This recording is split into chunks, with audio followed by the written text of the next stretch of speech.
Buenas tardes a todos, amantes del terror y de las leyendas urbanas. Yo soy Sariyamari. Tal vez me recuerden de otras creepypastas, como La Galarena Errante, y Últimas Voluntades. Antes de nada, me gustaría disculparme por no haber subido un especial de Halloween este año. He estado sujeta a compromisos ineludibles en el mundo real. También me gustaría anunciar que, antes o después de subir esta creepypasta, voy a reeditar y subir de nuevo el último episodio de La Galarena Errante, porque el vídeo se me ha estropeado al intentar cambiar uno de los efectos de sonido por otro. La historia no va a cambiar, solamente voy a restaurar el fragmento de vídeo estropeado. Gracias por su comprensión, y disculpen los contratiempos. Ahora sí, hablemos de Pokémon. Como no he podido subir vídeo por Halloween, qué menos que hacer uno durante las Navidades, para celebrar el fin de año junto con el siguiente gran evento de 2021. El lanzamiento de los remakes de Perla y Diamante. Así que he decidido volver a visitar Sinnoh, donde todavía tengo personajes que me aprecian. Aquí también me gustaría darle las gracias a Loki, por asegurarse de que Rada aprende a tomarse con un poco de calma eso de vomitar veneno en las redes sociales. Aunque insisto en que te has pasado un poco con las interferencias en su ordenador. Eso de poder usarlo solo para jugar al solitario es una lección un poco bestia. Por lo menos, que pueda jugar también al mayón. Demasiado blanda. Creo que voy a tener que compensar la mala uva excesiva de este Abra con un Pokémon Yokai algo más amable. Exactamente, Pokéfans. No he sacado un relato de la saga Yokai desde que empezó la pandemia, y ya va siendo hora de corregir ese error. El invitado especial de hoy lleva ya un tiempo rondando este canal, y lamento haber tardado tanto en dar con una historia que esté a su altura. El día de ha llegado por fin. Desde el diminuto pueblo Kaelestis, en el corazón de la región de Sinnoh, nos saluda Mentor. El Pokémon Dunsparce está basado en el Tsuchinoko, una criatura del folclore japonés con forma de serpiente cuyo nombre significa, desobador de tierra. Se supone que pueden saltar muy alto, emiten sonidos tan fuertes que son dañinos, y tienen colmillos con un veneno muy potente, como el de las víboras. Pero también son criaturas pacíficas y solitarias, que rara vez se muestran ante los seres humanos. Según las leyendas japonesas, son los causantes de los terremotos. Sin embargo, también hay rumores de que tienen una bonita voz que utilizan para mentir y manipular, y una pronunciada debilidad por el alcohol. Ey, que lo dicen los rumores, no yo. No mates a la mensajera. No te preocupes, chico. En este canal, incluso Loki es inocente hasta que se demuestre lo contrario. Pero, una vez más, me veo obligada a advertir a los Pokéfans de que este vídeo contiene alusiones religiosas y filosóficas complejas, que tal vez les podrían desagradar. Así que, si es el caso, les ruego que no vean este vídeo. Ya solo me queda advertir, como siempre, de que este relato es pura ficción, y que todo parecido con la realidad es pura coincidencia. Sin más preámbulos, adentro con la creepypasta. Esta historia se titula, Por un nuevo universo. Hey, hola. ¿Quién eres? Espera. No me ataques. Para empezar, estoy en son de paz. Para seguir, no podemos combatir aquí. Debe de ser un mandato de Arceus mismo. No puede ser desobedecido, de la misma manera que no puede eliminarse la ley de la gravedad. Simplemente, los Pokémon no te obedecen si les pides que luchen. Ah, vale. Entonces, mi ex jefe ha perdido el poco juicio que le quedaba. Está resuelto a destruir el universo, convencido de que es el primer paso para crear uno nuevo. Hay que impedírselo a toda costa. Te ayudaremos a hacerlo. Dime, ¿qué hora es? No, espera, eso es imposible. ¿Puedes decirme en qué día estamos? Oh, no, maldición. Jamás se me hubiera ocurrido pensar que pudiera pasar algo como esto. Aunque, ahora que lo pienso, tiene todo el sentido del mundo. Pero eso significa que, probablemente, ya no pueda ayudarte a frenar esa locura. Puede que sea demasiado tarde para mí. Y tú debes marcharte. Ahora mismo. Ya. No tengo tiempo para explicártelo, pero un solo instante más en este lugar podría significar tu muerte. Y lo que es aún peor, el triunfo de Helio. Vaya, ¿estás segura? Está bien, te lo contaré. Después de todo, el tiempo es relativo, y usarlo ayuda a medirlo. Tal vez todavía quede una esperanza para todos vosotros. Tal vez quede alguna para mí también. Disculpa que no me haya presentado antes. Me llamo Terra. Y estos de aquí son mi Golbat, Mircala, mi Bronson, Manuela, y mi Dunsparce, Mentor. La razón por la que todos sus nombres empiezan por la letra M, es también la razón principal por la que estoy aquí, contándote esto. Mercurio, mi padre. el hombre al que le debo absolutamente todo lo que soy ahora, tanto lo malo como lo bueno. Nací y me crié en Pueblo Caelestis, siendo mi padre la única familia viva que me quedaba. Mi madre falleció dándome a luz. Se puso de parto estando todavía convaleciente de una infección terrible, y su cuerpo estaba demasiado frágil. Tuve suerte de nacer con vida, porque ella ya estaba muerta cuando yo rompí a llorar por primera vez. Y mi padre no me lo perdonó jamás. Sí, sabía que no era culpa mía. Él mismo era médico. Se había encargado de hacerle el seguimiento a mi madre durante todo su embarazo, y nos había salvado la vida a las dos, varias veces, durante su enfermedad. Sabía las razones por las que había muerto, y que había sido una tragedia prácticamente inevitable. Pero ya sabes cómo somos los seres humanos cuando se nos rompe el corazón. Nuestras capacidades para racionalizar se extravían, y el dolor nos nubla las emociones y la voluntad. Mi padre aceptó quedarse conmigo, para honrar la memoria de mi madre. Por eso me dio un techo, comida, vestido, educación. Pero era tan incapaz de quererme como de devolverle la vida a su amada. Porque, aunque sabía que no era cierto, su corazón roto le decía que ella había muerto en mi lugar. A medida que empecé a crecer, y a tener necesidades emocionales complejas, empezó a pasar todo el tiempo que podía fuera de casa, y sentarse a hablar conmigo de vez en cuando era un mero trámite para él. No parecía sentir la menor curiosidad real por mí, por mis gustos, por mis aspiraciones. Nunca hemos tenido momentos familiares por el mero placer de estar juntos. Hasta su preocupación cuando llegaba tarde a casa era desapasionada. Sus abrazos eran firmes, pero fríos. Y nunca me daba besos. Cuando yo le decía que lo quería, apartaba la vista, y callaba. Tuvo que ser la anciana de nuestro pueblo, la abuela de Cintia, mi mejor amiga, la que me contara la historia del corazón roto de mi padre. Pero ni siquiera recuerdo que me sorprendiera. Ya lo había oído, más de una vez, maldecirse a sí mismo mientras miraba en secreto las fotos de mi madre, llorando con un sentimiento que jamás compartiría conmigo, por las noches, cuando creía que yo ya estaba dormida. Así que no recuerdo un momento de mi vida en el que no estuviera intentando hacer lo que creía que mi padre esperaba de mí. Si no conseguía que me quisiera, al menos, conseguiría que quisiera intentarlo. Que se sintiera orgulloso de mí. Que me sonriera de verdad, por una vez. O que se atreviera a compartir conmigo su dolor, que también era el mío. A él le gustaba la idea de que yo fuera médica, como él.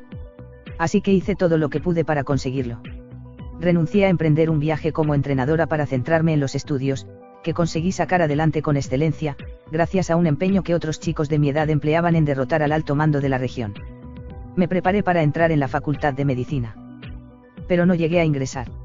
La idea de tener la suerte de alguien entre mis manos, la responsabilidad atroz de volver a ser causa de vida o de muerte para otra persona, me aterrorizaba incluso más que la posibilidad de morir yo misma. Pero también había crecido escuchando los relatos sobre Palkia, Dialga, y Giratina, los tres dragones hijos de Arceus, y la leyenda de Azelf, Uxie, y Mesprit, los espíritus de los lagos.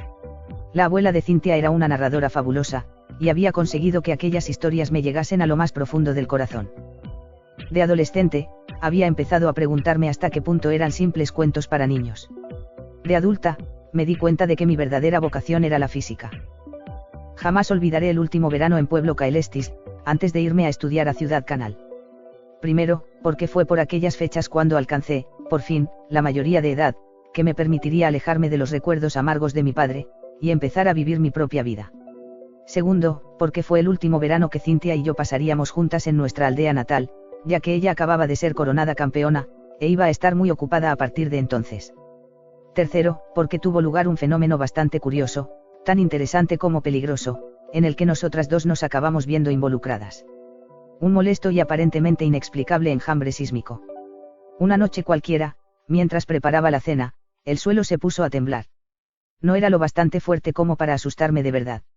Tampoco fue largo, duró apenas unos segundos. El problema fue la réplica, que llegó media hora después, y que sí hizo que varios platos y adornos de cristal y porcelana se estrellaran solos contra el suelo. Justo después, antes siquiera de que hubiera podido empezar a recoger los restos de nuestra vajilla, llegó un tercer terremoto, más suave que el primero, pero también más largo. No era la primera vez que vivía un terremoto. Es un fenómeno bastante corriente en nuestra región, que está en una zona de alta actividad sísmica. Pero sí era la primera vez que veía tres, y de intensidades tan dispares, en menos de una hora. Antes siquiera de que pudiera empezar a pensar en a qué podía deberse aquello, tuvo lugar un cuarto temblor, tan fuerte que me pareció empezar a ver formarse grietas en el techo. Sin pensármelo ni un segundo más, eché toda la comida que pude en bolsas y fiambreras, y huí a la plaza, donde ya se había reunido el resto del pueblo. Allí me encontré con Cynthia y su abuela, que estaban haciendo llamadas a otros puntos de la región para hacer preguntas, y nos ofrecimos mutuamente compartir nuestras cenas.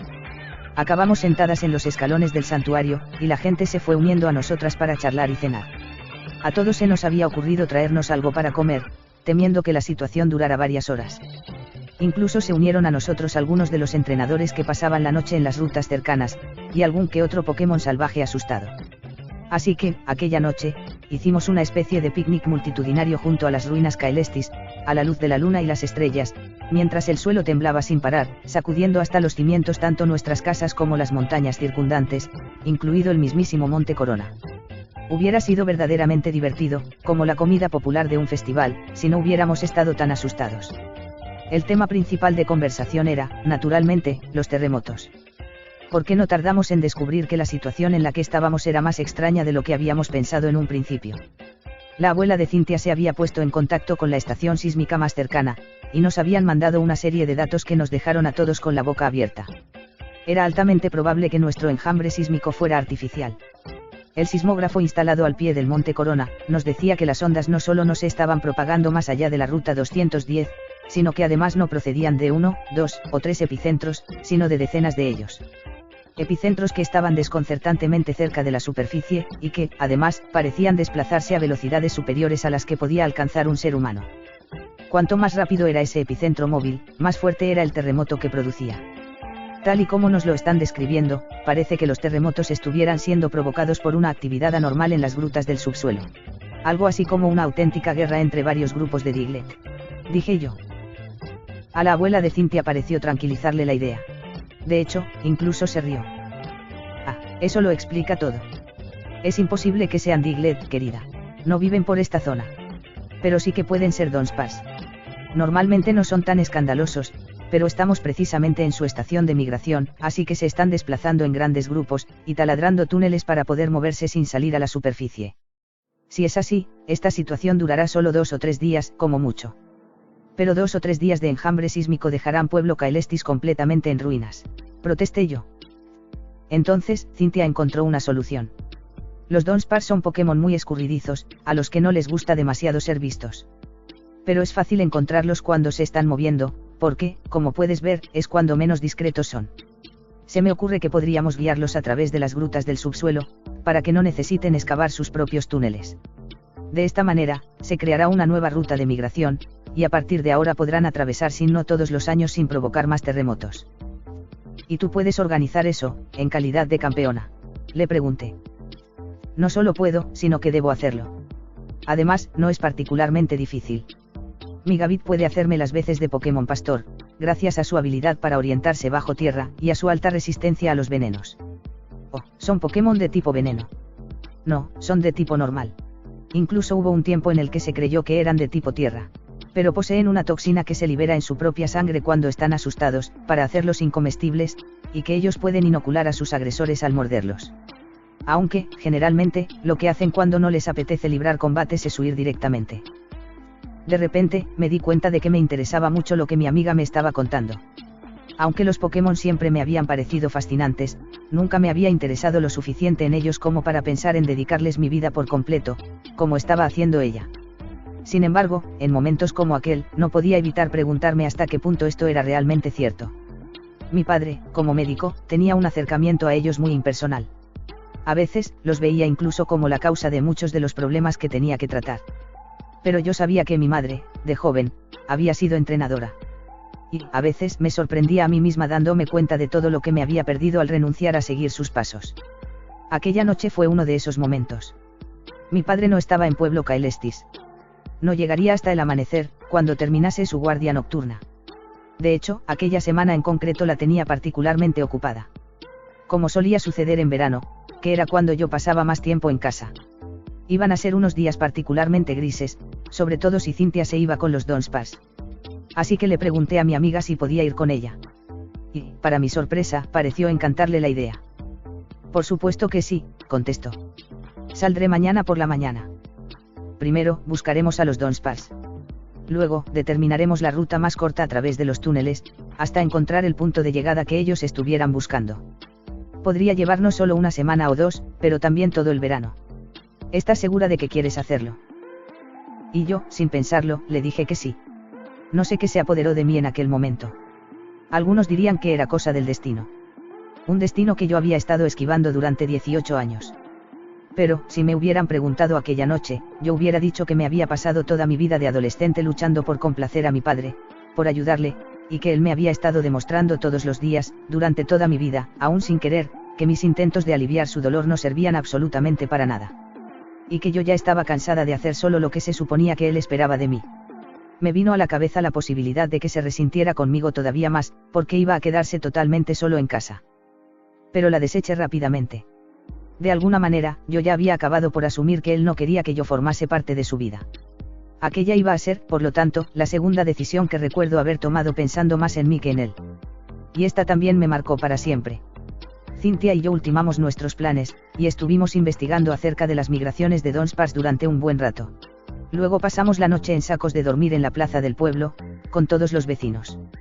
Y a la mañana siguiente, ya con mi pequeño equipaje preparado, un kit de exploración a mano, y vestida adecuadamente para varios meses de caminata, esperé la llegada de mi padre en la puerta de nuestra casa. No se sorprendió cuando le conté lo que había ocurrido. Y se tomó mi declaración de intenciones con la misma falta de emoción con la que se había tomado, hasta la fecha, todo lo que yo hacía. Me entregó una lista de teléfonos a los que recurrir si me surgía algo, me dijo que tuviera cuidado, y me deseó buena suerte. Pero tampoco entonces me dijo que me quería. Sin intercambiar una mirada, sin un beso de despedida, tras un último abrazo helado, salí a la ruta 210. Allí, pude acceder al subsuelo y reunirme con Cynthia. No fue la última vez que tuve noticias de mi padre. Pero no volví a vivir bajo su techo nunca más. Y, sin embargo, hasta sin darme cuenta, yo seguía haciéndolo todo pensando en él. No voy a contarte ahora todos los pormenores del viaje con Cynthia por el subsuelo. El tiempo corre en nuestra contra. Pero sí voy a entrar en un par de pequeños detalles, porque definieron todo lo que vino después. Deduzco que esta no es la primera vez que bajas al subsuelo. Seguro que ya sabes cómo funciona. El kit de exploración viene acompañado de un sofisticado radar, que permite trazar un mapa muy preciso. El entramado de túneles es totalmente simétrico, como si la región estuviera partida en dos por un espejo invisible. Algunas áreas que están particularmente distantes, e incluso separadas por el mar, están unidas por un túnel. Otras, que están cerca en la superficie, están incomunicadas en el subsuelo. Es el caso, por ejemplo, de la ruta 210 y Pueblo Caelestis. El tramo de galería situado bajo mi pueblo se reduce, según el mapa que puede dibujar el radar, a un par de túneles cortos interconectados, sin acceso al resto de la red. En cambio, desde la ruta 210, se puede acceder a un larguísimo túnel que recorre todo Sinnoh de este a oeste. Según los datos recabados por Cynthia gracias a sus contactos en Yoto, Ciudad Canal, y Ciudad Pirita, los Donspars estaban regresando a casa, en una de las islas deshabitadas del Mar del Oeste, tras su estación del amor. Así que aquel era, precisamente, el tramo que nosotras íbamos a utilizar. Una vez trazada la ruta, teníamos que dar con el grupo de Pokémon y reunirlos en un solo punto, para luego guiarlos con ayuda de Gavit. El problema era que, como aprendí de inmediato, los Donspars emitían una especie de aullidos extremadamente agudos, que resonaban en los túneles con distintos tonos e intensidades, permitiéndoles comunicarse entre sí a grandes distancias. Y no les hacía la menor gracia tener a un par de humanos corriendo detrás de ellos. Así que, en cuanto detectaron nuestra presencia, se aseguraron de no volver a acercarse a nosotras. Aunque para ello tuvieran que provocar aún más terremotos, al perforar las paredes con sus colas taladro. Ni siquiera con ayuda de Gavit, usando comida Pokémon como cebo, o intentando combatir contra ellos, conseguíamos ganarnos su confianza. Estábamos empezando a pensar que íbamos a necesitar rediseñar nuestra estrategia, cuando una noche, mientras dormíamos en una improvisada base secreta, sentí una presencia cerca de mí. El túnel en el que estábamos lindaba con el pequeño sótano cerrado que hay bajo Pueblo Caelestis. Pero estaba separado de él con una espesa pared de granito, tan dura que ni siquiera se podían extraer gemas de ella. Sin embargo, hubiera jurado que, desde el otro lado de aquella muralla, me estaba llegando un sonido especial. Parecía una especie de melodía. La más bella que había oído nunca, pero también la más aterradora. Se propagaba por cada piedra y cada grano de tierra suavemente, ascendiendo, descendiendo, ligera como un riachuelo, haciendo suyos todos los sonidos a mi alrededor, incluidos el de mi respiración y el de mis latidos, para convertirlos en acompañamientos y segundas voces. Me quedé muy quieta en mi saco, temblando como una hoja de pies a cabeza, temiendo que el ser que estaba cantando al otro lado del muro se diera cuenta de que yo estaba allí. Porque algo me decía que aquel ser era tan poderoso que podía destruirme con solo desearlo, aunque me separasen de él todos los muros del subsuelo de Sinnoh.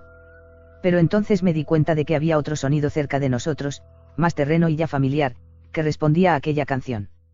El extraño aullido de un Dunsparce. Sonaba débil, como si se estuviera apagando poco a poco. Aquello espantó mi miedo. Así que me levanté del saco, y seguí aquella voz quebrada y melancólica. Y a no muchos metros de allí, apoyado contra el muro de granito, me encontré una cría de Dunsparce salvaje. A pesar de que Cynthia me había mostrado fotos, no pude dejar de pensar que era el Pokémon más extraño que había visto nunca. Tenía una cara, pero no parecía poder moverla, excepto para abrir y cerrar la boca. Sin embargo, no necesitaba que aquel pequeño fuera particularmente expresivo para darme cuenta de que estaba sufriendo horriblemente. Tenía unas marcas de colmillos terribles en el lomo, una de las alitas parecía retorcida y aplastada, y estaba cubierto de sangre. Espantada, lo recogí del suelo evitando tocar las heridas, y fui a despertar a Cynthia. Las heridas no eran muy serias, pero la altísima fiebre, y la dificultad para respirar, revelaban que estaba envenenado. Debe de ser prácticamente un recién nacido, que no ha desarrollado todavía la inmunidad a su propio veneno, me dijo Cynthia. Es obvio que algún depredador de la zona ha intentado comérselo, y que su toxina defensiva ha evitado que esto ocurra. Pero su cuerpo no está consiguiendo eliminarla, así que se ha envenenado accidentalmente a sí mismo. La toxina de Dunsparce es fácil de neutralizar, pero letal si no se administra un antídoto en menos de 2 horas. Si lo que me has contado es exacto, este pobre bichito se había acostado para esperar a la muerte. Pero tranquila, te recuerdo que tenemos antídotos y vallas curativas de sobra, sobrevivirá. Aún así, le insistí en que fuera a un centro Pokémon para buscar a una enfermera. Y, tras hacerle tomar un par de antídotos, y darle de comer unas cuantas bayas Meloc, me quedé con el Dunsparce yo sola, en nuestra base secreta, sosteniéndolo entre mis brazos para asegurarme de mantenerlo caliente e inmóvil. Recuerdo que, en algún momento, la extraña canción volvió a sonar al otro lado del muro, y volvió a apoderarse de todos los sonidos. Y que yo luché por mantenerme despierta, en guardia. Ya no me preocupaba que el misterioso ser supiera que yo estaba allí. Lo único que me preocupaba era que hubiera vuelto para llevarse al Dunsparce. También recuerdo el momento en que la voz empezó a alejarse hasta desaparecer. Solo entonces debí de dormirme, porque me despertaron Cynthia y la enfermera y oí de Ciudad Rocabelo, un rato más tarde. La enfermera se llevó al Pokémon al centro Pokémon para observarlo, y yo me quedé con él allí, mientras Cynthia investigaba nuevas maneras de atraer a los Dunsparce. Al principio, cuando la cría recuperó la consciencia y no pudo reconocer el sitio en el que estaba, se aterrorizó, y mordió o rompió todo lo que se le puso por delante. Pero debió de reconocerme a mí de alguna manera, porque me bastó intentar sujetarlo para que se tranquilizara de nuevo.